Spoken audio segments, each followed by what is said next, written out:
How many of you have heard the statement, communication is the key to success, communication is an art of expression, or much more?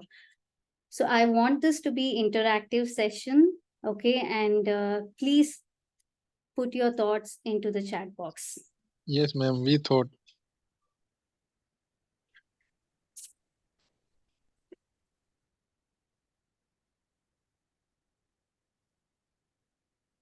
Yes, okay. So we all have heard this lot many times, right? Communication is the key to success and so much. But the very sad part of it is nobody tells you how to communicate. The how is always missing. So today, my job here is to let you all know with the secrets that I have learned, the practical strategies that you can implement in your day-to-day life to communicate effectively. So let me, okay. So there is a different way of presenting your webinar. For today, I thought that I could implement this survey that I did past 1 week, where I asked many people to give me their inputs on what kind of discussion that I have to make today, because I believe that when you're taking a webinar, right, you should not speak what you want to speak. You should always speak what the audience wants you to speak. So keeping this in mind, I have made a couple of questions that I received from people, which are quite repetitive and which are very important for us to know how to communicate. So, yes, let me ask again another question. Have you ever wondered how many times we have to speak on spot compared to prepared speech? Just take a guess. How many times? Now, out of 100, how many times do you think we'll speak day to day, on spot without thinking compared to prepared speech?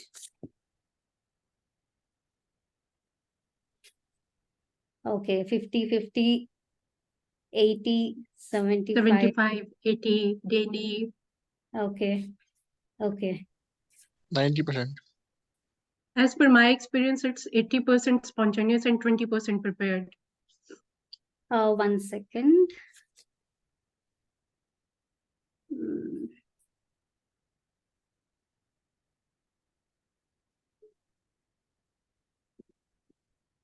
Okay. Yes. Kirti, you're right. 80% of the time we speak on spot compared to, I think couple of them also said that 80%. Can you believe it? 80% of your time you spend without even thinking you have to speak. And this lets you know how important it is for you to know how to communicate. Because most of the time, all we do is talk, right? We talk, but we do not communicate. When I say communicate, the receiver has to know what exactly you're trying to say. He has to understand. Now, if you say apple, the other person also has to understand as apple, not orange. So that's what I mean by effective communication. Now, okay. So as I said, that my presentation for today is going to be question and answer format. The ones that I have taken from people, which is mostly the questions that they deal in their day-to-day life and they want answers to. So my question again. So I would encourage you all to give your answers. I'll share my opinion on this once I receive it.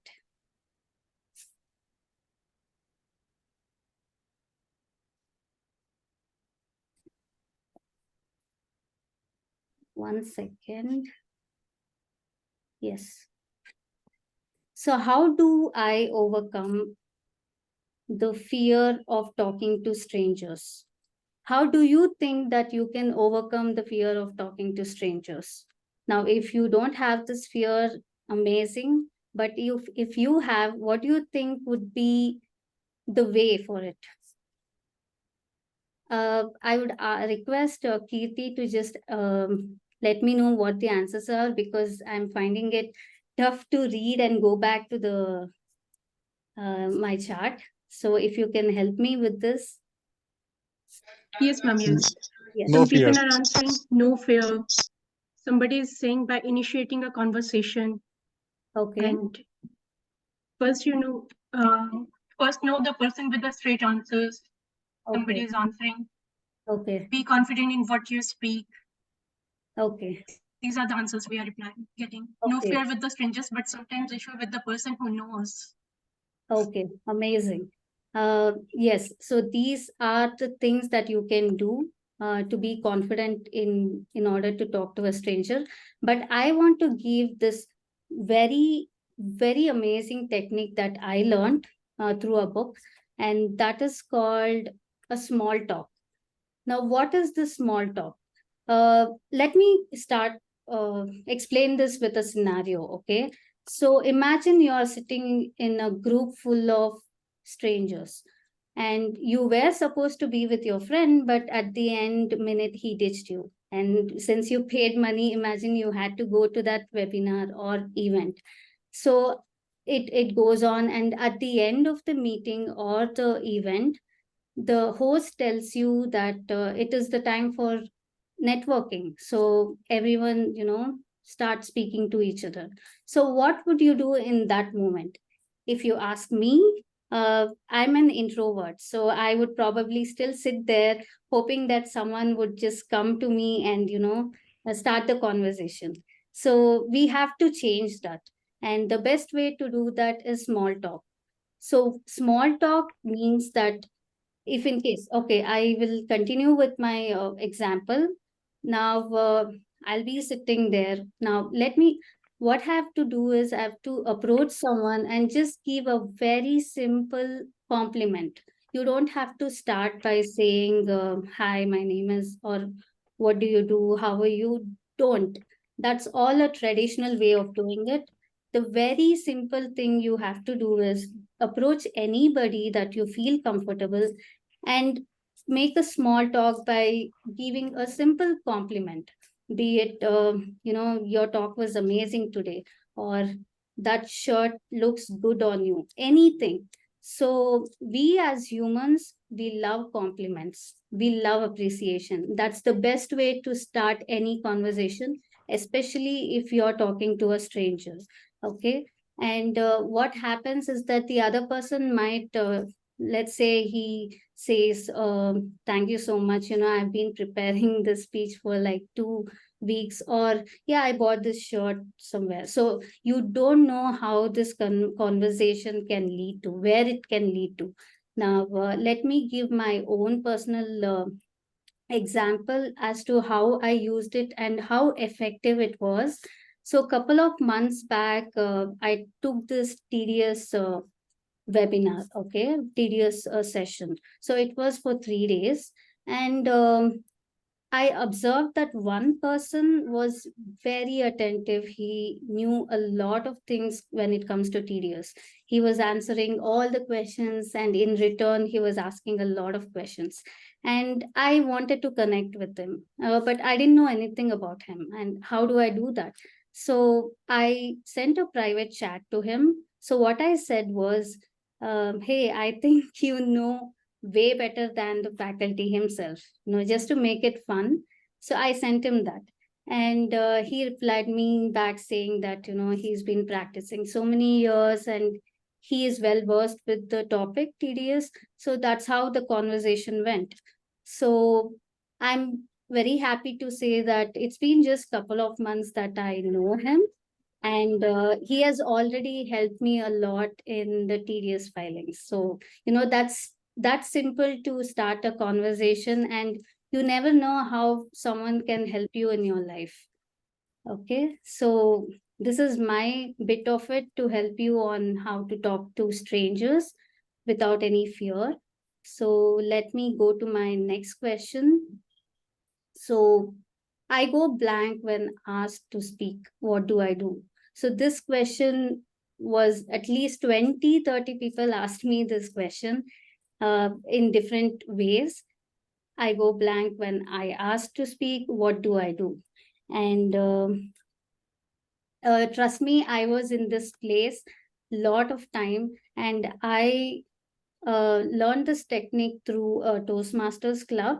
And for some of you who do not know what Toastmaster is, it is a program where they let you learn communication effectively. You have various prepared speeches that you have to give over the course, and there is one session called table topic.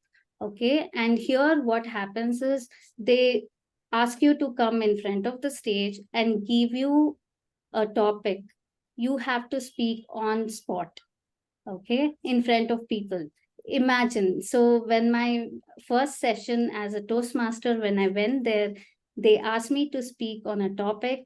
I could not speak more than 30 seconds. So this session happens for 2 minutes. You have to speak on a topic for 2 minutes, and I could not speak for more than 30 seconds. So I realized that, this happens because of our brain blocks that I say, because we do not think fast. We do not train ourselves to think fast. And that's the one thing that I realized. And yes, like I said, this exercise I call impromptu speech. What I mean by that is just like your muscles, right? If you want to be fit, you have to go to the gym. Same way, if you want to improve your communication, you have to give some time every day to improve. Okay. And the best way to do that is give 10 to 15 minutes of your daily life, daily time, and probably take any random topic, anything, whatever you see here. Now, you want to talk about phone, it's fine.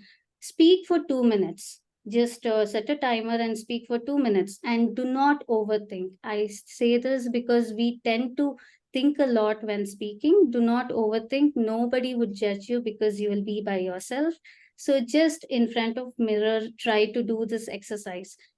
I bet you first 10 to 15 days would be really hard.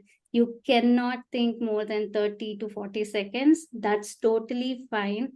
And as you keep speaking, right, as you keep doing this exercise, your brain would give you a lot of thoughts. It gives you the stories of your own life that you somewhere forgotten. So this is an amazing, amazing technique that you can use, and I encourage each one of you to do this.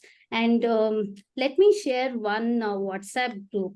So this is an international group where there is at least 300 people in it from various countries, US, UK, everywhere. So what they do here is every single day, two topics would be posted in that WhatsApp group, and you're free to record yourself for 2 minutes and send it.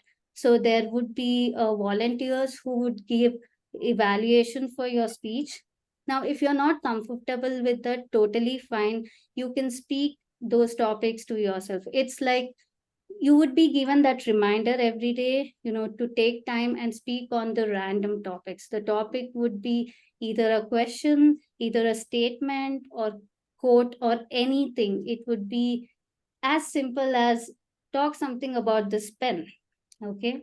So I encourage you, all of you, to do this if you're someone who hesitate or go blank when asked to speak something. So saying that, let's move on.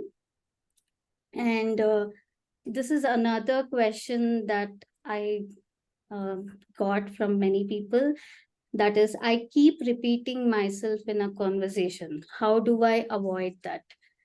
Yes, I have seen many people do this, and it is just a habit that you take up. And there is a lot of ways to see this. Now, if you're repeating something a lot many times, it can either be that you think you have this unconscious thought that people are not listening to me, so I have to keep repeating myself, or you have this thought that maybe I did not say this before, I have to say it now. So the best way to avoid this is by structuring your speech. What I mean by that, uh, when I say structure your speech, people might think, only this only applies to prepared speech, right? I mean, how can I structure my speech when it comes to spontaneous on spot? If I have to speak something, how can I do that? The best way is to follow these three things. Either one of it will fall under whatever you are speaking: problem, solution, benefit format, or past, present, future format, or introduction, body, conclusion format. Let me give an example.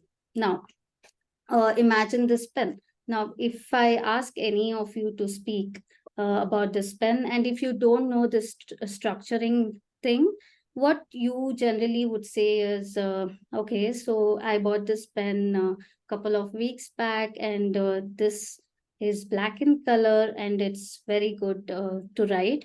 Earlier, I used to, you know, use a different pen. I did not like it, so I bought this. Now, you will jumble up a lot of things. And in fact, that would confuse people even more.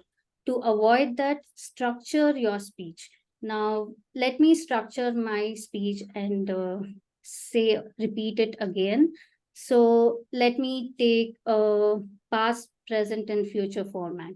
I can say that earlier I used to use a pen, and that was not writing really well. I was not very comfortable with it.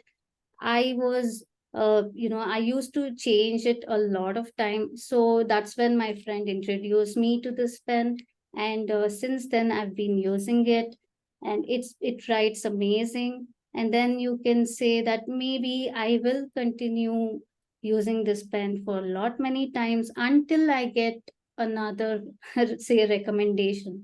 So this lets you know that you are not repeating your speech. You will understand that, okay, I said this, now I'll jump to the next uh, part of the speech. Maybe I spoke about my past, let I am speaking about my present now, so I will next speak about the future. So this way you stop repeating yourself lot many times, and this will also not confuse the receiver part of it, because we tend to confuse, right? We keep repeating so much, and time is essence here. um, and I am sure most of you would have heard this, that attention span has reduced from 20% to 2% in last 10 years. And it's all because of the social media, that we see all this Instagram reels that are just for 30 seconds, right? You keep scrolling, scrolling. And time is essence. So if you want to grab someone's attention, make sure you stick to your structure, okay? And do not repeat it. So yes, for the problem that you have repeating yourself, maybe you can use any one of this. That will definitely help you out. And yes, I would like to know your thoughts as to how do you manage to not repeat yourself. This is something that I have seen many people do, and it's quite annoying, right? It's very annoying when you know that, okay, this person has said uh, just 2 minutes back, he told me this, and now again he's repeating. So how do you manage not repeating it? What do you do? So I would love to know your answers. CA Priya ma'am ने लिखा है keep the speed slow and think before you speak. Okay. This is the solution. Yes. Yes. So like I said, we talk, we don't communicate. So to complete that bridge, you have to structure your speech. So let's move on to the next question. How do I deal with rude customers, difficult clients? How do I deal with rude customers or difficult clients? So how do you deal with it? And I want to say that as soon as I ask this question, right, I'm sure each one of us have at least one person in mind thinking, yeah, this person is so difficult to deal with. I'm sure everybody has that. So how do you deal with such people? What do you do in your daily life where you deal with such people? How do you communicate with them? Please write down your answers. In our profession, ma'am, we daily meet with the customers who are difficult to deal with. We actually want to know how to deal with the difficult customers. Yes. Yeah. Okay. So you said, is it? I thought you're reading chat. You told me that, is it? Or No, it's me. okay, okay. No, it's me. It's Yeah, yeah. ma'am. It's Okay. somebody is saying accept the way they are, and somebody is saying speak politely. Okay. Okay. Stick to your ऐसे thoughts and don't get carried away. Okay. इसको avoid करके कम बात करके उससे Yeah, that works as well. Just stick to your point and don't talk much. Yeah, I totally agree with it. So my uh, what I would share with you all is this: stop labeling. Like I said, as soon as I told difficult client, you had someone in mind. What happens is, once you label someone, right, the entire conversation, future conversation would go like, this person is not going to like it. No, this person is going to come up with something that I am not going to like. So this what happens. So we need to stop labeling someone, because what happens is you get blocked with the good things that they do, even if it's something as simple as they appreciated something that you did. You might say maybe he did because who knows what's his agenda is, right? So the first thing I would request you all is stop labeling someone. um, that way you can actually see their perspective. Okay. And the second thing you have to do is acknowledge your emotions. um, Yes. So when someone is being rude to you, the only thing we think about is, I mean, how should I give him back, right? He is making me angry, be it manager, be it boss, or a customer that you're dealing with. You sometimes we will be caught up in a situation where you can't shout back at them due to the professionalism. So acknowledging your emotions means you have to make tell to yourself, okay, this person is making me angry, I'm very frustrated right now, but do not react. That's what 90% of the people do when they are dealing with difficult customers. What they don't understand is this is not personal. If someone is being rude to you, it's not because you have done something, or it's because of them. That is how they are. So it's very easy to deal with them once you realize that that's their nature. Okay. So acknowledge your emotions and respond, do not react. The best example I can give for this is Swiggy customer care. So I'm a person who generally, most of the time order from Swiggy, and there are times when you get frustrated because you're very hungry, and the delivery boy is taking so much time, he's going another direction, and you're not getting your food, and sometimes you need your refund. So once you go to this customer care chat, you first thing is, generally you shout at them, you say, no, I want my refund. What is this? I'm very disappointed from the service. So, have you observed what they do when this happens? What I have observed is, the first thing they do is they say, I understand. Ma'am, I understand your frustration. Just give me some time, I'll get back. Can you please mute everybody? Yeah. So that's the first thing they say to you, ma'am, I understand. Just give me some time, or let me talk to the manager.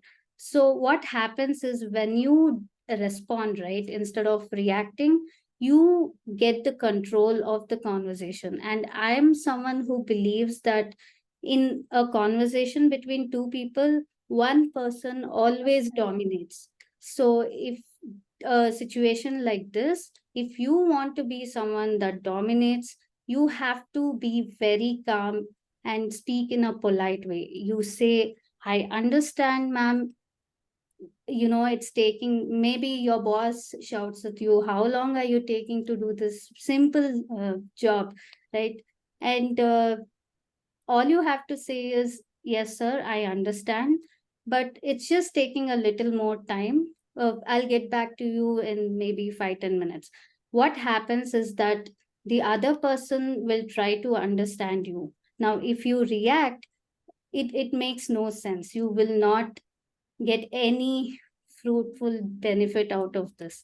So the best way to deal with difficult clients is, first of all, do not consider them as difficult. I understand some of them are difficult to deal with, but do not label them.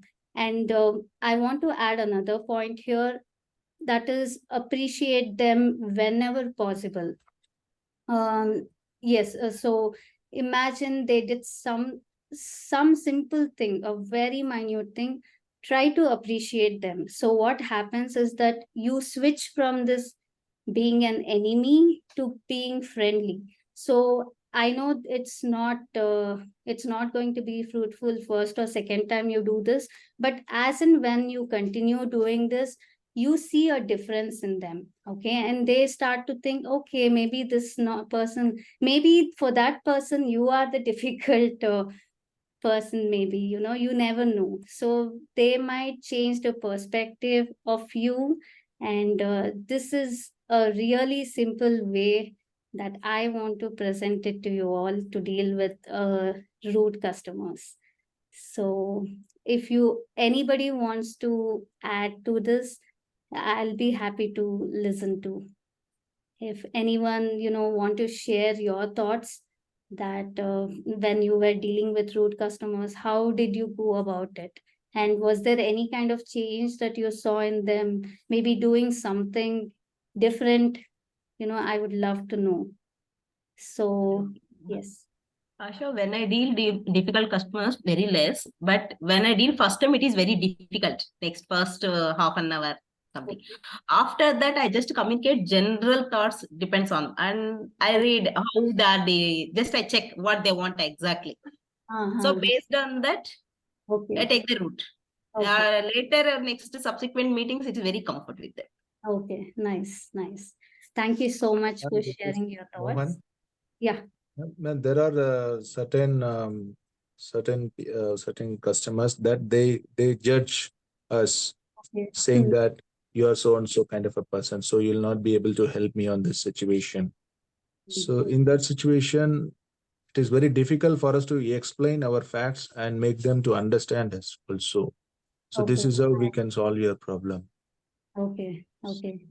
I totally understand. So let me see. So I want to take a Q&A section at the end of our meeting, because Mr. Anthony might answer your questions during his speech. So me taking the questions might, duplicate it. So let's keep question and answers at the end.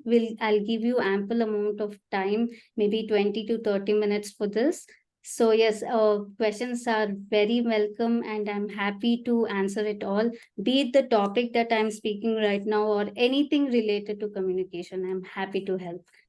So let's stick to what I'm saying now, because I do not want to miss out anything, because everything that I've written is my own personal strategies that I have used and implemented, which has given me a success. So yes, I value your thoughts, and thank you so much for participating. So yes, so let me share my next question. That is, how do you convey negative feedback to someone without hurting their feelings? How do you convey negative feedback to someone without hurting their feelings? If someone can drop down in the chat box what they think about this. How did you communicate with someone? Say you wanted to say someone that, you're fired, or, that's too strong. But yes, sometimes we deal with such things. We have to convey negative feedbacks or negative information. So how did you do that? I would love to know your answers. So please put it on chat box. Mr. Sumit Jain said by giving better option. Okay. Shweta ji said first appreciate and then say his wrong point. Okay. Feedback sandwich. Give a negative feedback between. Communication should be soft and even negative information should be shared positively. This is from Mr. Chaitanya Sharma. Oh, wow. I also want to share something if you allow, please. Yeah, sure. Thank you. So I believe that whenever there is some negative feedback, we can just start on with a normal conversation and run around the person's positive points or appreciate, which is really genuine appreciation. Yes. And then we can come on the issue and go to the root cause of the reasons behind the reasons why we highlight that. Maybe that could be an approach. Yeah, really good. And everyone who participated, I mean, some of them I myself did not know the sandwich thing, and it's really good. Yes, I'm also learning from you all, and it's such a wonderful opportunity. And I have something to add on to this. Now, what I want to say is use inclusive and constructive words. We all know constructive, but I want to highlight more on the inclusive. What I mean by that is when you say negative to someone, right? They go defensive. They'll be like, oh, this person hates me. So that's the first thought someone gets. So what you have to do is when you're okay, it is best when if I can share it with an example. Now let's say I have to share um, to my employee that the project that they did was very bad. Now I have to share this to someone. So how I can approach is that I can tell to the person, see, I want to say something. This might sound negative, but it is only for our good that I'm sharing. So what you did in the project is not something that I wanted it to be as, and maybe we can work it on, right? I can give you some inputs or some templates that you can use to do this much better. When you use the term we, us in the speech, this would make a lot of difference. Why I'm saying that is once you add we, right? People would not go that defensive. They would not say, okay, uh, no, this person hates me. They would not go that. Try doing it. They might say, okay, maybe he's trying to help me out. Pardon? Mary, could you please repeat that? I really appreciate your response, please. Okay. So from the beginning, this part, right? How will you tell the person? Okay.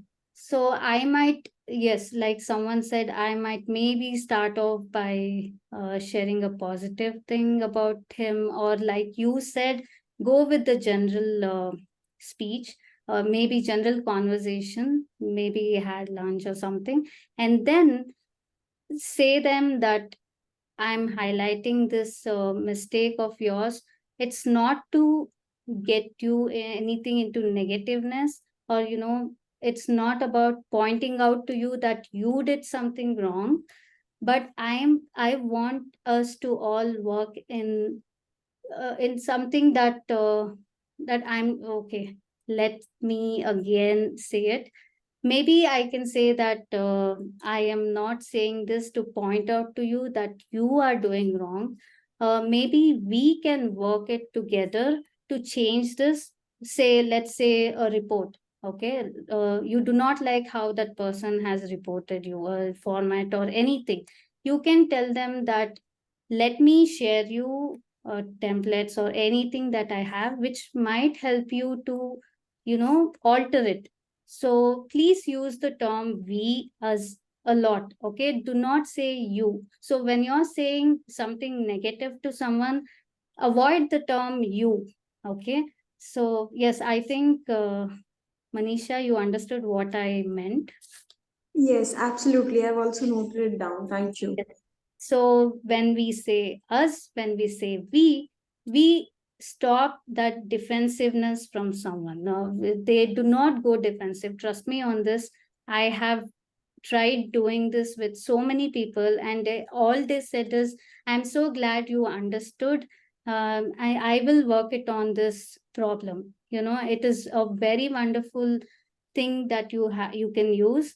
So I love how communication is so powerful when you just change the words, right? When you just change from you to us or we, it can change the whole environment between you two. So yes, so this is one way to deal with it when you're giving a negative feedback. So okay, let's move on to next question. We end up saying yes to everything, thinking that it would create a negative impact if we do not agree to it, especially a boss. Yes, so I have faced this as well, and yes, I totally understand. You cannot say no in certain situations. You definitely can't say no. That does not mean that you have to agree to it. You should not say yes as well. Let me give you a strategy that you can use in these kind of situations. Okay, so okay, I will give you an example for this as well so that you'll understand clearly. Imagine your boss comes up to you, okay? You're already filled up with lot of work to do for the day. It is almost past 4, and he comes up to you and says, Asha, do this, do this and give me by tomorrow morning. That's all. He says that. What do you say? You cannot say no, right? I'm sure nobody says, no boss, I'm not doing this, right? And you should not say yes as well. So what happens is, whenever you agree to something, because the other person doesn't know what you're going through, no, now he may not know or may know that you have other things, with for you that you have to do. So what you can say is, okay, let me, pardon. Okay. What you can say is, yes, sir, I can do this job. Do you want me to do this on priority? Because I already have a lot of things in my hand that I have to do. Maybe if you can tell me that if this is a priority and give me some more days for the other things to do. This lets you in control of the speech. Uh, because as soon as you not say yes or no, you again get back that control, because it is a very respectful way of saying that I am neither agreeing to you nor saying no, but this is the situation. So when you're giving him or her an opportunity to reply back, now once you say that, let me do this, okay, I will probably, if you want this work to be done now, I will take it as a priority, but I already have this many work to do. So if you can tell me what to do, maybe I'll do. So when you say this, right, especially to your boss, he will probably, okay, he'll understand. Yes. So he might say that, okay, this is what I want you to do first, or this is what I want you to do next. So you are again in control. So I would not recommend you to agree to everything, be it boss, anybody says, because it will ultimately affect your mental state, right? In That's how people get so frustrated at work, because they do not know how to say no, and they end up saying yes for everything. And yes, they struggle a lot. So this is, Hi, Asha. I have one question here. yeah. See, when I say like what you said is exactly right. When I asked my boss in the same way, saying that, sir, so let me know what to prioritize because there are a lot of things in my hand. Okay. So the boss is responding like this, why do you have so much of pending work? First thing, and Okay. the second thing is, if you don't know what to prioritize, why you are on the job? So Oh, these two things I'm facing exactly. I don't know how to solve this. okay. Okay. Boss Wow. is always Boss is always boss. Yeah, I mean, that's the very, that's one thing that most of us deal with is you cannot say no to your boss, and due to, money constraint, you have to do your work. So Exactly. I totally get you. And let me think about it, because right now I can't really, I don't want to blab. Yeah. So Yeah, I understood. end of the Understood. session, maybe I can give you something really good input on this. But yeah, thank you so much for this.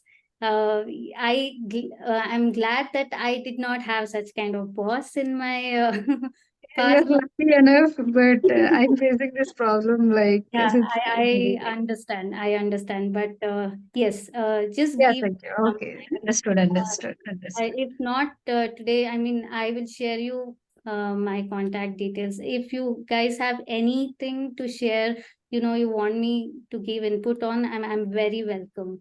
Okay. Yeah. Thank you so Thank, much for thank you, Asha. Excuse okay. me, Yeah. can I say something in regards to the Yeah. same Yeah. question? Yes. Yeah, I think I would like to say that, boss, I know you are very right, boss. Ultimately, actually, I was having so much of issues with this. Could you please Okay. sit with me to, how to go through about it, because I'm not able to, prioritize this, and I don't know how to go ahead with it. Okay. Sorry if it helps. So I didn't get you. You're asking me, or you're I trying know She was this, I replying don't to know the whether the question. suggestion is foolproof or not. Oh, Yeah, okay, okay, okay. thank you. Yeah, I totally get it. Some of the boss just don't listen to you. All they want is work to be done. I totally get it. Like she said, yes, just give me some time. Maybe at the end of the session, I would probably give you a valid input on this. Okay. Yeah. Thank you so much. Okay. The next question that comes up is, people do not listen to me when I speak. How to change that? Um, I think maybe these questions were asked by boss again, because yes, it's all a mutual thing, right? Now, if you respect someone, they respect you. Sometimes what happens is, if you're being aggressive towards someone, maybe because of the status, you're the boss, or generally, if you're that way, it is very difficult for them to listen to you. Okay. So the best way you make someone to listen to you, first thing is concise your information. Like I already said, time is essence in everything you do. Time is essence. So concise your information, that way people are trying to, they can understand what you're trying to say. Do not repeat again, do not keep repeating the same thing. I told you this, do this, do this. That won't help at all. So this is what I want to say. Be assertive rather than aggressive. Maybe the work will get done. Of course, when you're aggressive as a boss, work might get done, but you won't have the satisfaction. Even the person who has done the work probably will not have satisfaction that he or she has done the work. So when I say assertive, you have to have that firm voice, a firm tone in your speech. So let me give an example again. Imagine you want to ask someone, let's say, again, you want to ask them to do uh, maybe a financial statement. Okay, you want them to prepare a financial statement. You cannot say, I want you to do by today. Okay, if you don't know how to do, just ask the person next to you. I don't care, I want it to be done today. Maybe you might get the the work done, but it won't help. At that moment, being a boss might help, but if the other say the probably outside of your workplace, when you're trying to speak, nobody will listen to you. So it's better to be assertive. When I say assertive, what I mean is, you have to say that, see, look, Asha, this is what I want you to do. please let me know that if you need any help, I'm here. Or the person next to you, you know, he has a lot of experience on this, so he will help you out in this. So it should neither be non-assertive nor aggressive. So it's a very small, you know, thin line there that works. So you have to practice on this to know what works for you. And coming to eye contact, um, this I learned from my ex-boss. He is so good at this. You know, whenever he's speaking, he just looks at you. And this is a very powerful thing that you can do when you're speaking to someone, say face to face. Look at their eyes and speak to them. What happens is they know that you're giving complete attention to them. And when you do not waver when you're speaking, it nerves them, if especially if you're someone who is trying to lie. You know, if you're someone who is trying to hide something, you cannot do that. Try it out.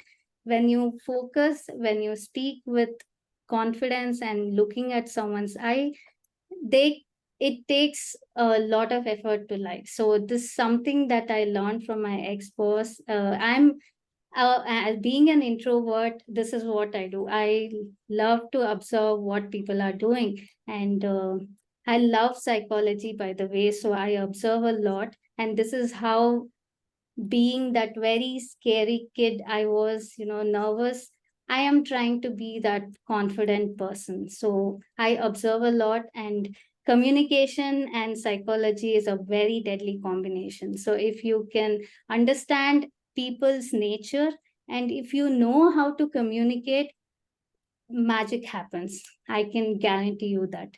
And I also want to add another point to this.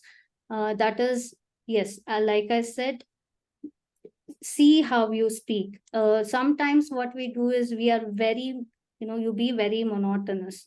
Nobody wants to listen to someone who speaks, yeah, I was doing this and I did it. Nobody, even you right now, if I speak that way, you won't listen to me, because that's the human nature. So you have to modulate when speaking. Uh, there are some cases where you have to pause and, you know, be very assertive in saying that word. That way you grasp that attention from someone. So even right now, if I can get attention of at least 3/4 of the people here, now 270 are there, if so, that means that I am being assertive here, and I am dominating this conversation between you and me. I am dominating. So it is very simple. All it takes is practice, discipline. So voice modulation is very, very, very important when you're speaking. So if you want someone to listen to you, please do not speak monotonous, and please do not be aggressive as well. So by saying that, I think I ended my actual discussion. I just want to put these two surveys that I saw. It is very surprising, you know. 62% of employees dislike their job due to communication issues. I was thinking maybe due to hectic job, you know, the job environment. No, it is not that. Can you believe it? 62% is because of communication issues. And the very best way to solve this is when we all learn how to communicate effectively. So all the tips that I have given till now, be it small talk, be it impromptu speech, and yes, I want to share the WhatsApp group as well. I'll do that once this is over. So please follow these techniques and all the little things that I said. It will definitely improve your communication skills. And the other survey that I saw is this: miscommunication in the workplace. What is the main reason for miscommunication is assumption, missing context. Why do we assume? It's because the other person is not communicating properly. Like I said, if I say apple, you have to understand it as apple. Now, the only way that I can do that is communicating effectively. Okay. And missing context as well. So all these problems, communication styles, communication platform, all this are the reason for miscommunication in workplace. So I would be happy if I get another session because there's so much more that I want to share with you all. And I love being a person who hated communication, who hated public speaking. Today, I love public speaking because I learned a lot on the way. And if you communicate, you can go so much ahead in your life. So, saying that, I thank you all for listening to me. I hope you learned something at least from this session. And here is my contact if you want to share anything, if you want me to speak to you about anything, any problem that you're facing related to communication. And I would love to share my personal experiences and how I overcame my issues, communication issues. So thank you so much. Thank you, Ashama. Thank It is you. almost Thank around you an hour, very and 270 people were continuously listening to you. Thank you for such an engaging, informative, and insightful, amazing tips you provided to us. And I would request all the participants here to keep their questions saved in the end of the session so that we can listen to Mr. Deepak Anthony first, and then we can ask questions to both the speakers together. So please allow me to welcome Mr. Anthony Deepak. About introducing Mr. Anthony Deepak, he is a person with over a decade of diverse experience across industry titans like Flipkart, Zomato, and Growth. He has taken up various roles from taking business initiatives, optimizing operations, shaping products, to refining customer experiences. Currently, he thrives as a full-time derivative trader, leveraging his multifaceted background in the dynamic world of finance. Please welcome Mr. Anthony Deepak. Are you here? Am I audible? Yes, sir. Hi, good evening, everybody. So thanks for the wonderful session, Mary Asha. So she set the bar quite high.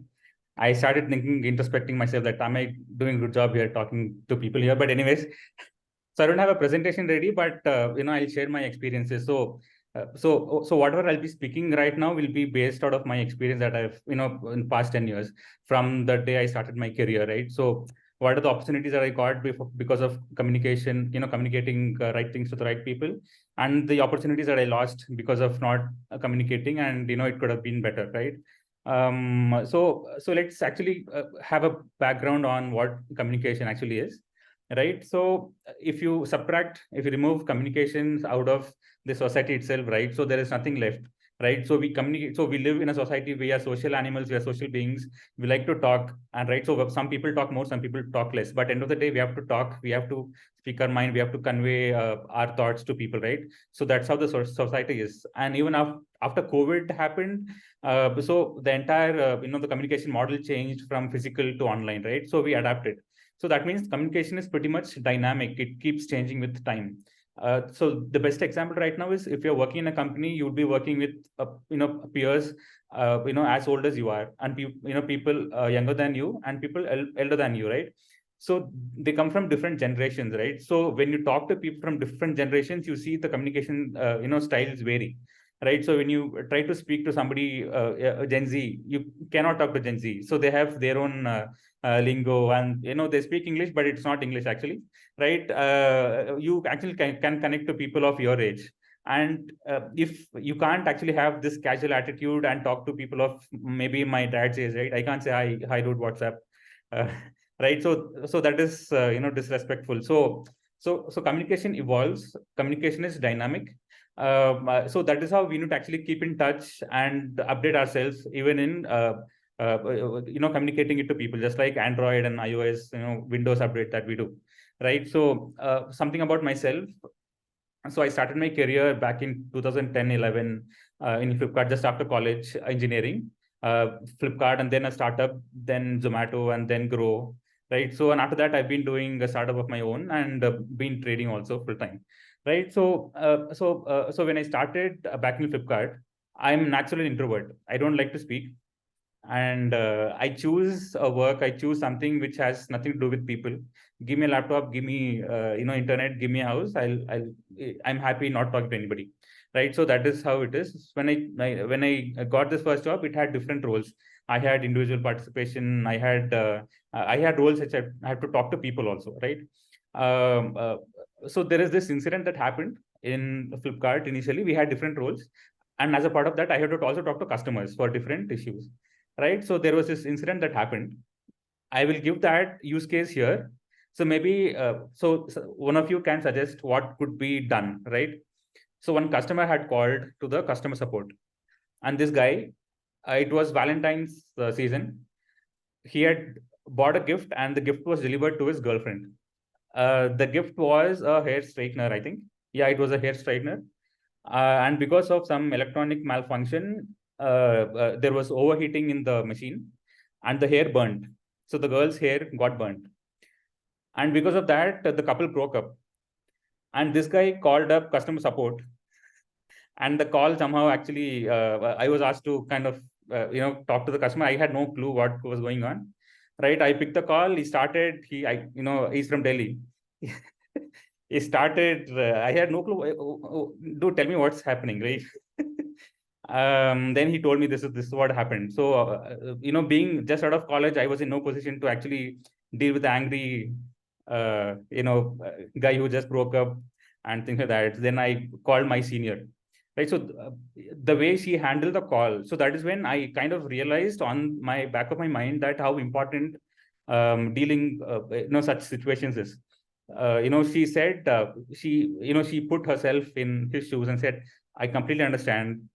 Valentine's season, high expectations, things went wrong. It's our fault. We would maybe replace the appliance. As far as the relationship issues are concerned, we can't comment, right? Maybe give it some time, and things would be fine. Kind of that. So we used to have such tricky situations every day and now. And after that, I was pretty traumatized. The kind of people who call up and the issues that we get, and a couple of issues from Zomato experience. Customer called, I'm a vegetarian, I got chicken biryani, and I'm hungry. I had ordered curd rice, and you send me pizza, things like that. So at every walk of life, you deal with the difficult customers, even on the, when you practice CA also, right? So that is when I was traumatized with an experience like that. So being an introvert myself, I chose to take up tasks which are more introverted. Dude, I am done with people. Give me work, give me MS Excel, give me whatever I need to do with a laptop, I'll do. But please don't talk to, let me deal with people. So that was a mistake I made, and which I realized a year later. So there was this promotion, we call it IJP, internal job posting, right? So there was this opening for a team lead or a assistant manager role. I had applied, and 10 other people had applied. Sorry. So there was this initial round, first two levels of the round I got through, and the final round we came down to 2 people, and those 2 people, me and my teammate, who was also my very close friend. And we worked, so we used to work very hard. We had both the same scores, we both had the same quality and everything, but he got through in the final round. And I was wondering what the hell happened. I put the same number of hours in the office. I worked actually extra hours. I usually take up more tasks in office. I do, go the extra mile, but still I did not get through. And it was haunting me for a week. Then I decided to talk to one of the managers, hiring managers. Then he said, I mean, there's nothing wrong with you, but I don't think so you can handle a team of 10 people. So that was the role. So I can't blame him. That is the path I chose. But so that small mistake, the decision I made not to invest in my communication skills that day costed me 3 years in my career, right? So if I fast forward 10, 12 years later, I should have been somewhere, which I'm not. I lagged 2 years, right? I should have been an assistant director or a assistant VP. I was a senior manager close to director role. So these things have ripple effect. So I'm talking from a corporate perspective, but from a practicing CA perspective, you might also lose a prospective client. kind of very big bank client, he can actually kind of print money for you, right? It's a very small thing. It's a very thin line. You handle the client right, you talk to the client the right way, maybe you can retain the client, and down the line, it will be a cash cow, right? So yeah, so I'm just referring my notes. Yeah. Okay. So, starting from Mary's presentation, right? So whatever we've been speaking, communication is just 50% of what we've been speaking, right? The 50% of rest of the communication is the listener, the second part, right? The audience. It could be the person listening to you one-on-one or one-to-many, right? So one of the most important component of communication is listening, right? So people love to talk to people who are very good listeners. Though I don't talk much, people talk to me because I'm a good listener, and I've got that feedback, right? When you listen to people, people feel important, people feel heard, right? So when people feel that they are treated equal and important, right, you become very charismatic person. People want to talk to you. They know that, okay, so right, okay, let me go to Anthony. He'll listen to me. He'll give me a solution. At least he'll listen to me, right? So half the communication battle is won. Then you'll be able to better connect with that person. You'll be able to better, you'll be comfortable and connect to a person and talk to him or her better, and offering solutions, right? Okay, so in the same context, so I'm going to actually, I speak fast. I think I'll be done very quickly, and we'll have 20 minutes, 25 minutes for a Q&A session, right? So in the context of listening, so I was working in a company and I was a part of a business unit. So as a part of the business unit, I had to talk to the accounts team. It was a very big company. We used to talk to the accounts team, and the accounts team had a bunch of CAs also, right? So it was about reconciliation, accounting issues, and this is missing, that is missing. I paid so much, he did not receive this much, and things like that. So this was a recurring meeting. So because the issues were recurring, right? So every week we used to catch up with these folks. And I remember one CA had joined. She had joined from another company. She was already in a very good role, but she joined our company. She had a very unique style of working, right? The first two weeks, she really listened to our problems. She said, I said, you know what, I sent you this file. This many number of people had to receive so much salary and so much money, so many entries, and this is missing. This is not very kind of working, right? How it used to happen previously was the team used to take my input. They said, Acha, okay, we'll fix this for you, and they'll fix it. And next week, it used to be a different set of issues. And what she did was, she actually understood the issue. She gave us the time to explain the issue. She went to the root of the issue. She understood the root cause of the issue, and she fixed it, right? So she spent, instead of 1 hour every week, she spent 2 to 3 hours that week. But she fixed that issue for good, right? So that particular issue did not arise at all, right? And I didn't know she's been doing that for different other teams also. So I was just one a business unit that we were trying to get in touch with her. But she was doing the same thing for team A, team B, team C, team D, 10 other teams. And she became so famous as a problem solver. And she was a CA, and she was in a very senior role. And she became known as the problem solver. Everybody used to reach out to her. And in the very first year, she got the very first promotion, right? We were like, so quick, wa didi wa. And she continued the same thing 2-3 years. In 3 years, she got promoted thrice. And I know that person kind of. I've worked with her, and in 3 years, her package was close to 1.2 CR, right?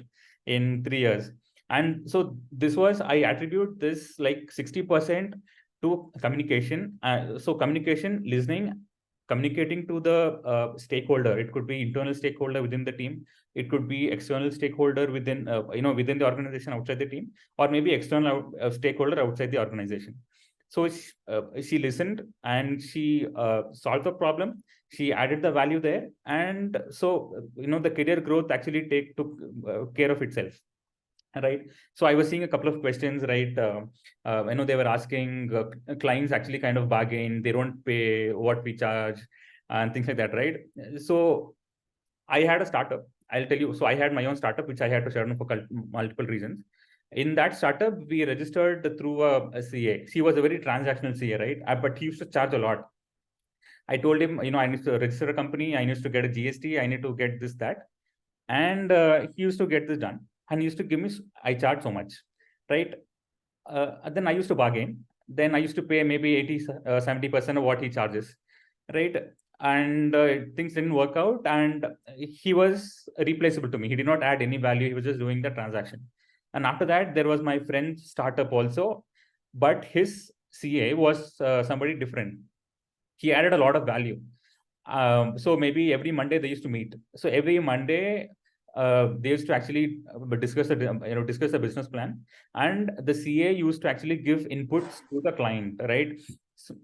So as CAs, the CAs meet a diverse set of people. They meet maybe doctors, they meet engineers, they meet lawyers, they meet corporate people, they meet business folks, they meet real estate folks. So the knowledge a CA would get is 360 degree, right? So they have knowledge from all perspectives, and they can enrich a client with their wisdom and with their know-hows of nuts and bolts of a business, right? So that is what this particular CA did to my friend. And so this created a stickiness with the client and the CA, right? Even if the client says, no, I'm busy, you can actually look for a different CA, right? The client will not leave. He'll say, no. Other CAs might actually do transactional job, but you know so much about me. You add a lot of value. We have this bond. It's okay. I'll wait for a week or so for you. It's okay if I pay a premium to you. But so he created that. We in business product terms we call stickiness. In business, in the practice, you can call it dependence. You can actually create dependence on you, so that the client keeps coming back to you, right? So in that way, you can actually maybe charge a premium, or you can see the potential of the client's business and charge something down the line, right? So things like that. So this I learned from the person I worked with in that organization, got promoted thrice in 3 years, right? So so that is one thing that I wanted to add based out of my experience. And so when it comes to handling, guys, am I audible? I think I'm talking to just myself. Okay. Okay, so let's talk about handling a tricky situation. So in my experience, so I was a part of a startup, and I had to build a team across India in different cities and scale the business, right? So I had set up a team in Bangalore, Mumbai, Delhi, Kolkata, Pune, and I used to visit all the teams. I built the teams from scratch. And times change, and we had to optimize because of a lot of cost, various cost-cutting measures. And I was asked to shut down different branches, right? So that means I have to basically fire people whom I had hired and trained and mentored.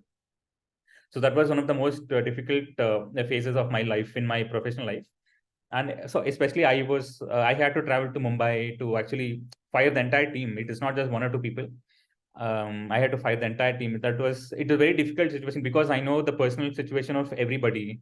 What their parents do, is that person the eldest person, like how much they make, what is the rent. So I know them at a personal level. It was very difficult for me to actually say that you're not going to continue with the city. You have to look for another job. But I had to do what I had to do because the ship was sinking. We had to optimize and make sure that the company is fine. So when people got to know that I'm coming to Mumbai, they were very excited.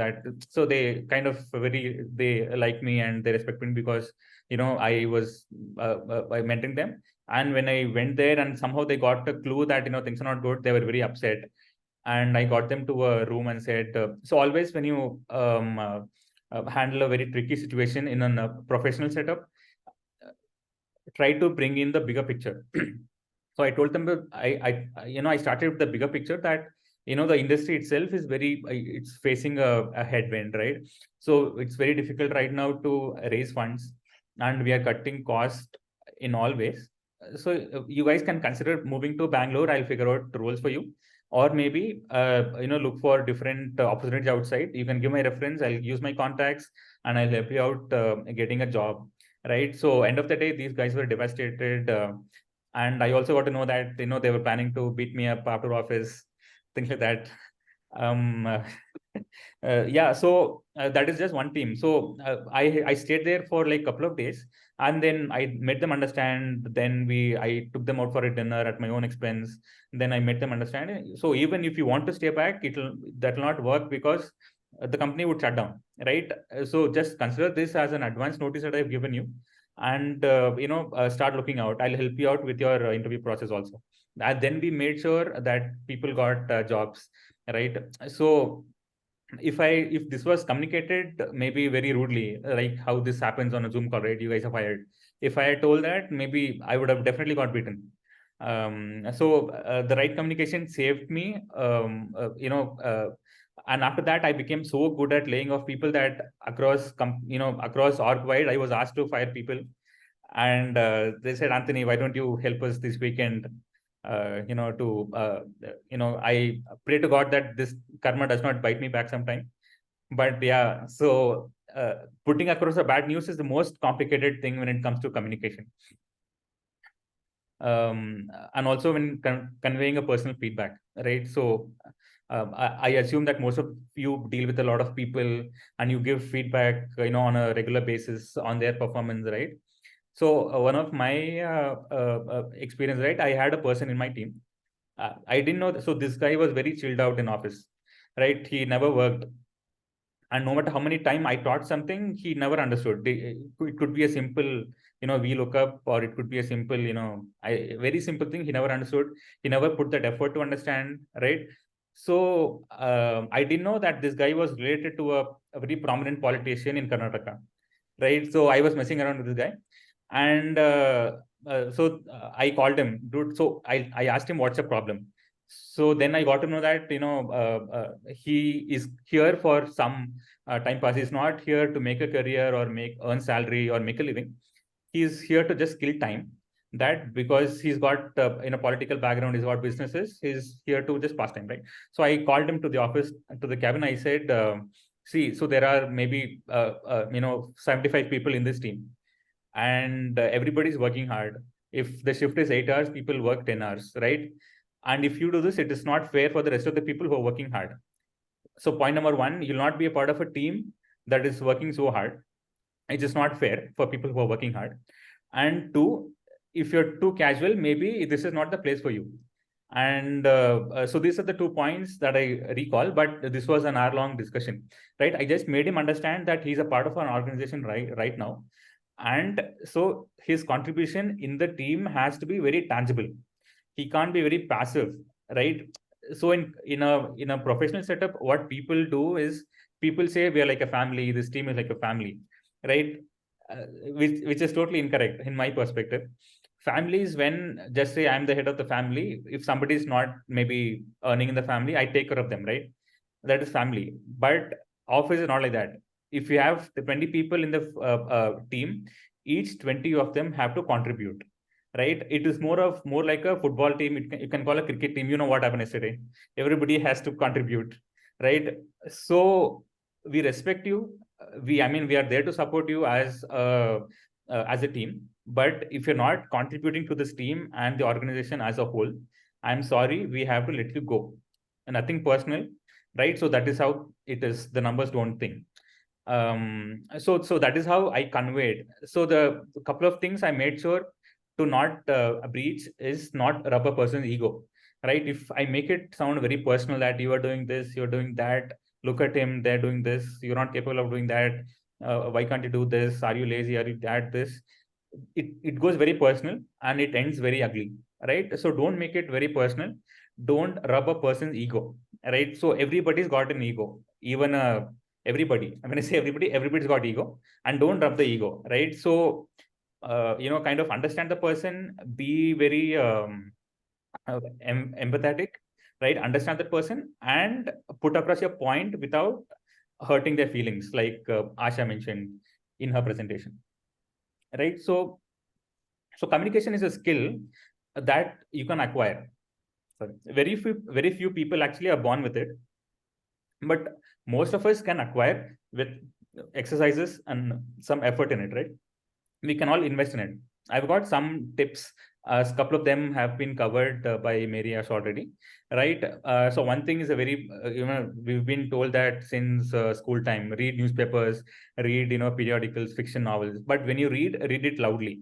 Yeah, kind of, you should tune your tongue to the pronunciation, and you should be able to articulate your thoughts very clearly. It should not, your roll your tongue when you're speaking. So that is when you should read newspapers, you should read fiction novels, you should read periodical magazines like the Time magazine, or maybe the front line of the Hindu. Very good article, right? So then join clubs like Toastmasters that Asha mentioned. That's very good. In fact, I was planning to join. I will join someday. And never be afraid or timid to put across your point. So don't get into that trap of log kya kahenge if I speak my mind. Don't kind of bottle up stuff. So put it across, but put it across in the right way. So the intention is to actually convey the message, not to hurt somebody. The intention is to, maybe if you're giving a feedback, is to reform a person, is to change a person and make him better, make him or her better, not to hurt, right? So you do justice to what your feelings and things are, but also do the justice to another person, right? So never be afraid or timid when you put across your thoughts in words, and always make some time every day to write about a topic. So I'll tell you why that is important. So when you read a newspaper, right, you'll understand 90% of the article. Some words would be new, and we might actually look up in the dictionary and figure out. But when we write about the same topic, we would actually write within 20 to 30 words. That is all our vocabulary we have in the immediate recall of our memory. So when you start writing about a topic, you'll form connections in your mind for these new words. So when you speak, you will use the right word. You will not actually convey the wrong message using an incorrect word. Writing will help you make you more articulate and convey the message more accurately. And never hesitate to over communicate. So this feedback was directly given to me by my the CEOs I work with. He said, Anthony, I've been noticing you work, you do the right work, you do great, but you don't talk. I don't know what you're doing about, right? So never be shy. I mean, just communicate, just drop a mail saying what you're doing, right? It could be for your boss, for your team. Just let people know that what you're doing. Never hesitate to over communicate, right? So over communicate never kills anybody. So yeah, so I think I've come to the end of my talk. I think, yeah. Thank you. Thank you, Anthony Ji.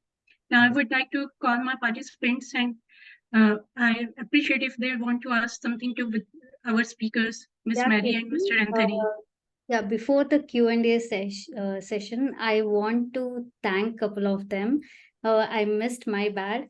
First of all, I want to thank CA Dr. Rajkumar for this opportunity. When I called him up and told that I'm interested to speak with the people, he immediately told, let me know, Asha, what you want to talk about. So it is a really great opportunity that I got. So thank to him. And all the team members, Kirti and all other members, I don't remember the names. Thank you so much for coordinating with me for the information and all the last minute changes. And special thanks to my husband, Mr. Anthony Deepak. Actually, Bosco sir had to attend the session as second speaker, but due to medical emergency, he could not take up. And it was too late for me to search for another speaker. When I told my husband, he did not hesitate a minute. He told, okay, I'll take up, I'll talk whatever I can. So thank you for saving me. And thank you to all the participants who has given your time. And I hope that both of us gave some input to you all that you can implement in your life. Thank you. Thank you, Mariji. Now we are ready for question and answer session. Any participants want to ask anything from our speakers? Please unmute yourself.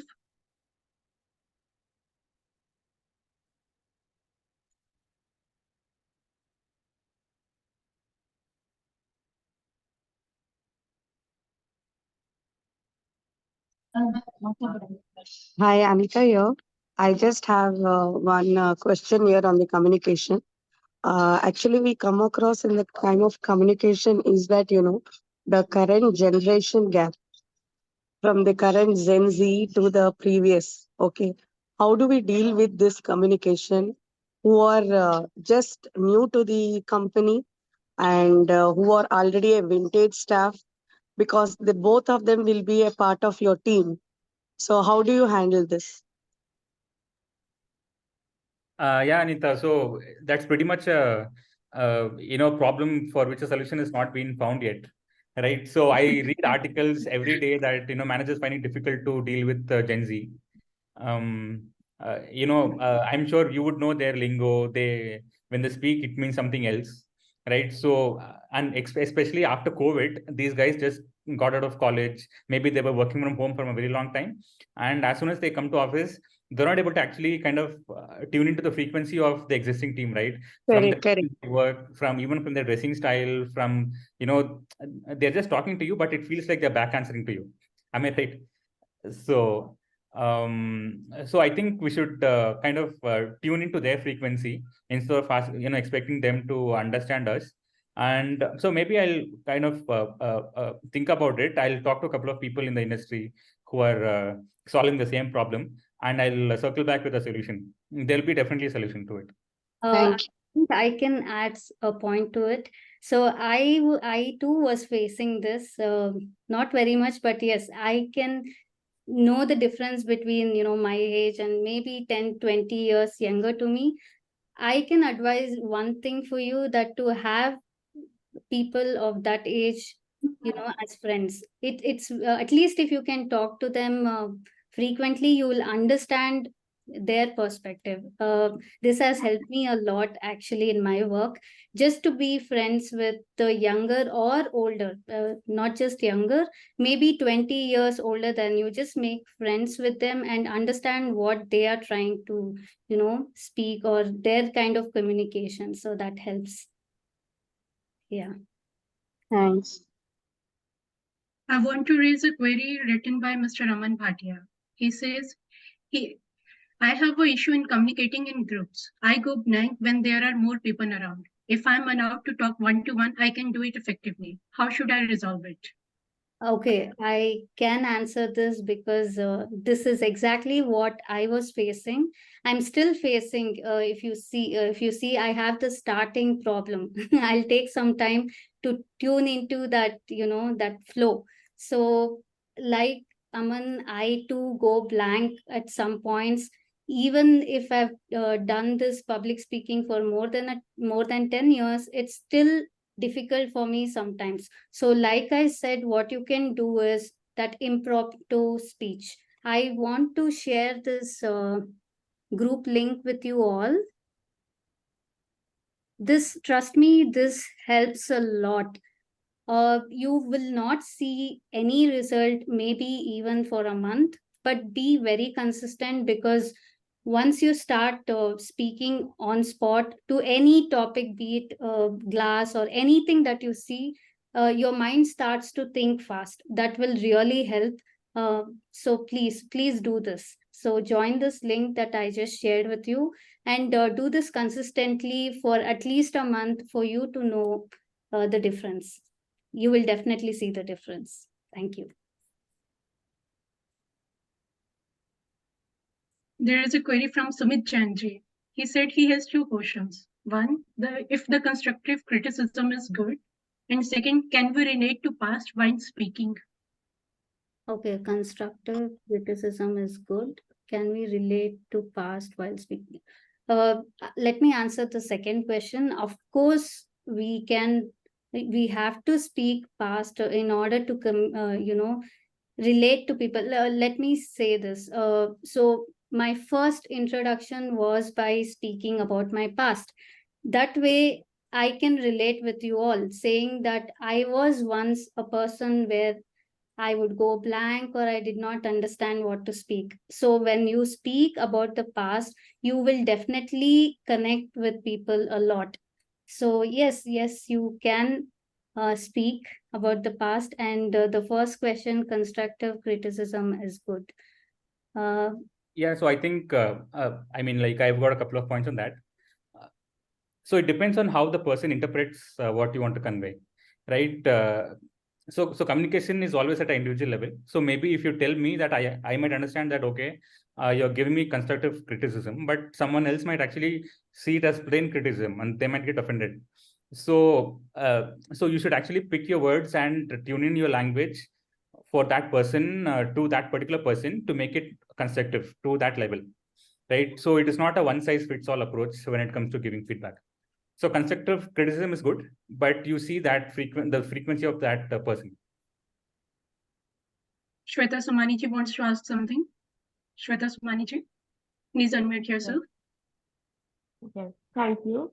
And thank you to both the speakers. They are literally very good, and I'm sure I have taken many points from both of you, and I know now where I have to go ahead for improving my communication skills.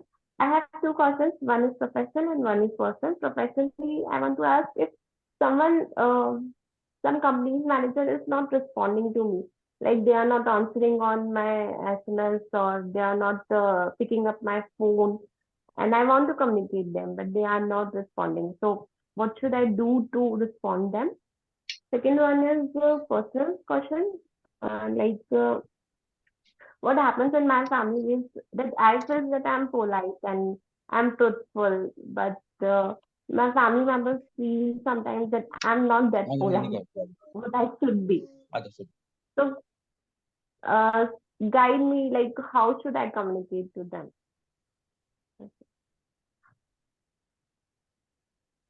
Okay, I mean, Asha can answer the second question. The Yeah. first one. Okay, so will you answer the first question first? No. Okay, I'll start with the first question. If I've heard it correctly, the first question is your current reporting manager is not responding to you, is it? If I'm right. No, not reporting manager. I'm in practice. I'm in practice in practicing chartered accountant. Okay. If some company managers are not responding to me, I'm okay. having an audit of their company and they are not responding properly. So how to proceed? Okay, it's very so maybe it could be for multiple reasons. So one, they do not want to actually get in touch with you, plain and simple. Or maybe if there is an emergency, or maybe kind of people usually in a hospital scenario, they don't be available on calls or mails. And if you have someone else in that company, maybe you can actually ask, is everything okay with that person? I'm trying to get in touch with that person. Or if you know him personally, you can pay a physical visit. I don't see a solution for this, because it's it's a different entity, right? We have to work within the realm of professional relationship, right? So Okay, yeah. so the second question, let me repeat your question. Asha, can I take 1 or 2 minutes, Mary? Yeah, yes, sir. Yes, sir. Yes, please. Yeah, thank you so much. I see so much light by Deepak and Kirti. After we do a communication, and we have Mary, Asha, and I'm so delighted because this topic is of so much importance, not only for the clients, how we communicate, and the communication, effective communication is the other side should understand what we want to say. And using our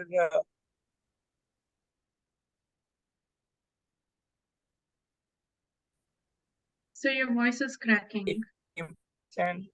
So I'm on a move in Kolkata area. So please carry on, Kirti. Please carry on. So thank Mary, you. please carry on. Yes, thank Yes. you. Thank you so much, sir. Thank you. Not actually understand what you were trying to convey, or there was a lot of gap in between your speech. But anyway, yeah. Coming back to your question, okay, let me repeat it. So you're trying to say that you are not a polite person and people ask you to be polite. Is that what you're trying to say? Yes, I feel that I'm she's a polite. polite. But people say she's not polite. Okay, you are okay, okay. Okay. I can relate to this because I'm very, very talkative.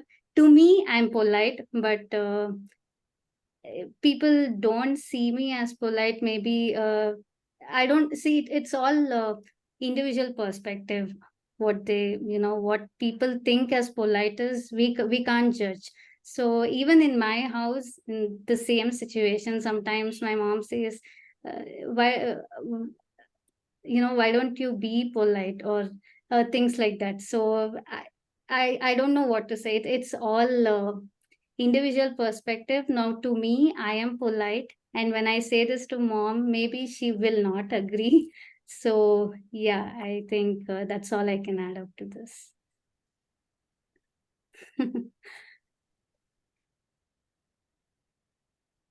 Okay. Anyone else who wants to ask anything else? One second. There are some questions I can see here.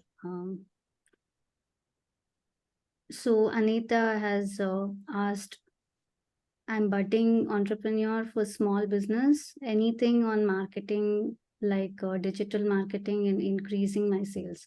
One thing I want to say, Anita, is this is quite different from what we are speaking right now. But I can say that communication can definitely help you in your marketing, be it digital or physical marketing.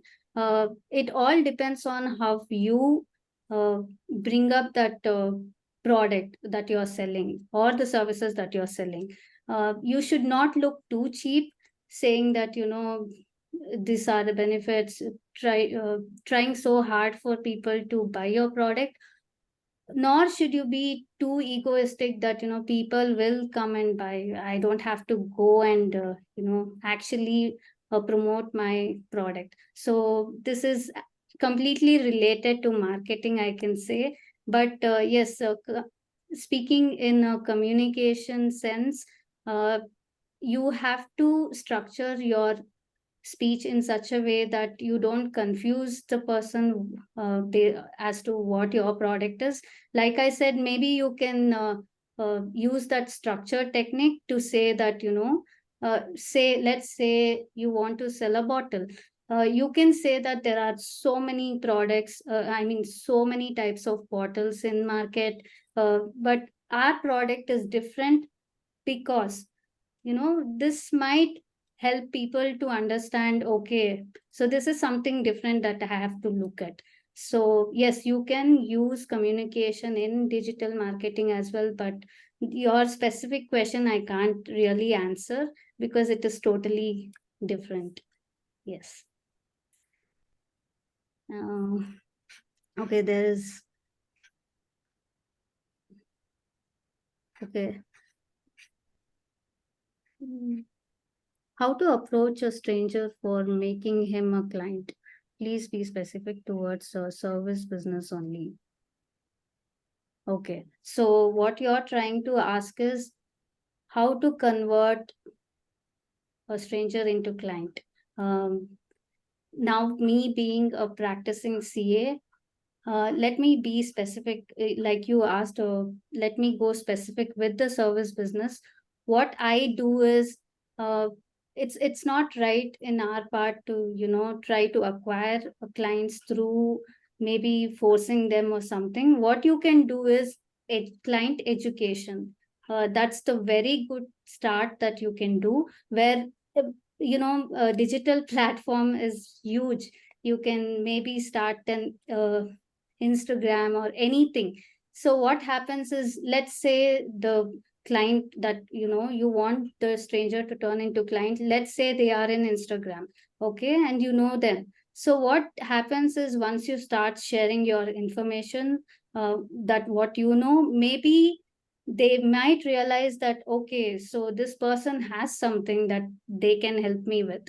So this right now, what I feel is, it is not like how it was 20, 30 years back, where you sit in your office and wait for clients to come. I do not look practicing CAs that way right now. because everything is digital. So it's very good if you can build that lot of communication online, because client can come in any form, in anywhere. You do not have to stick to, I'm from Bangalore, I want people from Bangalore. So if you are that capable of getting clients from various other cities, it's good to market yourself first. And when I say market, just share the information, that see, ICAI do not restrict that. So start sharing your information, be it what a deal in being a practicing CA or working CA. Share your personal thoughts, share your updates, anything. So this would actually help you in gaining a lot of clients. So that's my thought. Ma'am, I would like to take question of Mr. Tekprit Singh Ji. He Okay. asked, ma'am, can you please help us know some reading material on psychology? As you just mentioned that communication and psychology is a powerful combination. And secondly, the book you referred to was The Fine Art of Small Talk by Deborah Fine. Is it? Okay. So I read a lot of psychological books related to psychology, and right now I'm not able to uh, think of the titles, but definitely I would share with you all. You have my number, or you can connect with me, and I'm willing to share all the very good psychology books. One thing I want to say is I learned this from a book. I don't remember the title. So there are 4 types of people in the world. So that is such a good book, where once you read it and you start observing people, right, you can understand which person relates to which type of people. So there are 4 types. So based on that, you can change your communication style with such people, and that will definitely help. I'm not getting the name of the book right now, but I would be happy to send you. Please send me a mail, or anywhere, try to connect with me in anywhere. I would be happy to share the books that help me a lot. And coming to your next question, no, I did not refer to any book. It is just the word small talk that I got this technique from a book itself. So this was just a part of the book where they referred to small talk. So no, I'm not referring to any book. Yeah.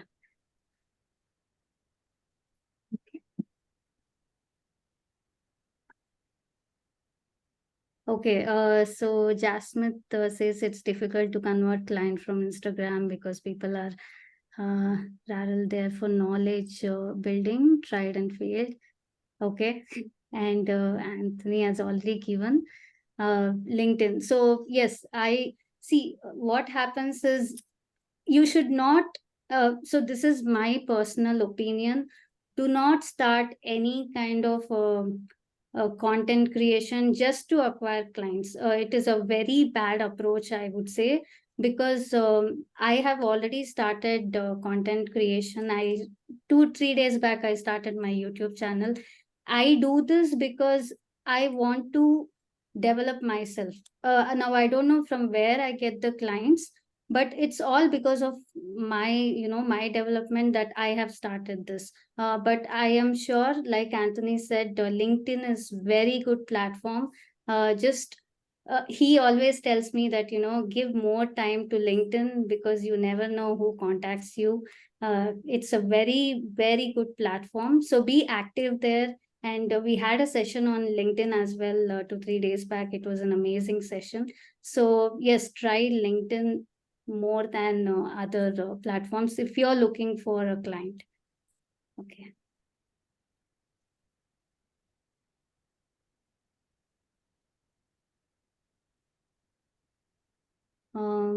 Okay. I guess we're ready to conclude. She has a follow-up question for Anthony, I suppose. So. Oh yeah, so I'll just answer it here on the call. I was typing, right? So LinkedIn as a platform actually helps you connect with people much faster, right? If you create a content maybe during some GST filing season. You post a content related to that, and people, so if one person likes that feed, that post gets that goes to that person's feed, so it goes viral much faster than Instagram or Facebook or any other channel, right? So there are the people on LinkedIn are CEO, CFOs, VPs, and purely professional networks. And there are people who are who treat LinkedIn I am not a she, I'm a he, ma'am. Okay. Yeah, I'm sorry. Okay. Sorry. Sorry. So I was saying, so there are so you can you can make a very strong, powerful network out of LinkedIn. There are also people who treat LinkedIn like Instagram and Facebook. You can ignore them. Such people are everywhere, right? So you don't have to actually spend your energy on that, right? So post content, try to connect, try to look for the right people. And people have built companies on LinkedIn. People have hired, interviewed and hired very senior positions and roles on LinkedIn. So you have to take LinkedIn seriously, and I'm pretty sure 100% that you'll be able to actually kind of convert out of clients. There are employees looking for tax thing. There are business folks looking for GST. There are NGOs. There are schools. There are colleges. You'll find a lot of people. So I'm pretty sure on that. Yeah, I want to add on to this. 6 years back, I was very much, invested in LinkedIn, and third post, I think posted something about communication. The story that I told you that when I was a kid I was shivering. I just made a story of it with my picture of me talking to people, and I just posted it on LinkedIn. It was viral within a day. 20,000 to 30,000 viewed it, and 500, 600 likes. And I really got a lot of genuine, comments or personal messages asking me to speak on a topic. Yes, like Anthony has already said, there will be weeds everywhere. You have to ignore it and focus on your goal. So yes, I think we answered it.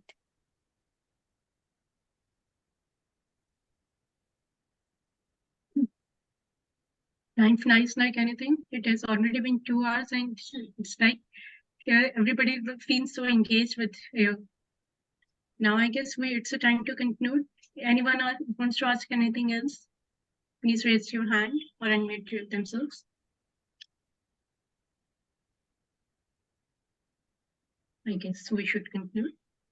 Now, as we conclude this webinar on strategic and effective communication, I encourage each of you to reflect on the insights gained and consider how you can apply these principles in your daily interactions. Because communication is a dynamic skill that evolves with the practice and intention. I would like to thank again Ms. Mary Asha and Mr. Anthony Deepak for their engaging, informative, insightful, and amazing tips. Thank you so much. Thank you both the speakers. And until next time, communicate with the purpose and lead with the impact to all my audience. Thank you so much. Thank you. Thank you all. Thank you, everybody. Thank you. Thank you so much, CA Mary Asha ji and Anthony Deepak ji. Thank you so much. And this was an insightful session by both of you. And I hope participants have must gained a lot of learning from this session. Thank you so much once again. And thank you so much, Kirti Goel ji, for such a wonderful moderating this session. And thank you all lovely participants for staying so long here. And we'll love to connect with the next webinars like this in future also. And thank you so much. Thank you all for joining this webinar. Thank you. Thank you so much. Thank you. Bye-bye. Thanks, Mr. Sparsh. Thank you so much. Thank you, sir. Thank you.